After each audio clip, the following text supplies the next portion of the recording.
Think about this for a moment. Sometimes when you're manifesting things that you want and becoming the version of you that has those things, it might feel uncomfortable because your brain doesn't recognise it. It's not familiar. It's not what it knows. It's only ever known what it's known.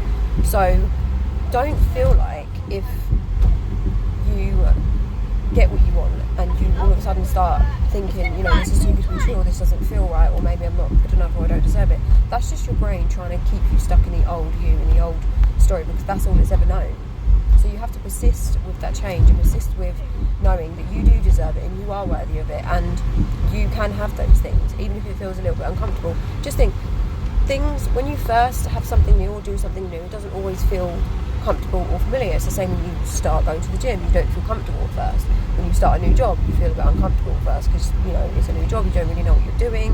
Whenever you do something new or there's some sort of change in your life, it doesn't always feel, I think we expect to feel like so happy and over the moon and excited, and if you do feel like that, great. If you don't, again, it doesn't matter. You just need to understand that your brain isn't used to having those things or being that version of you that has those things. So sometimes it might feel a bit uncomfortable, but that doesn't mean that it's not working for you, you're doing something wrong, or you can't have it. You can. But if you recognise that and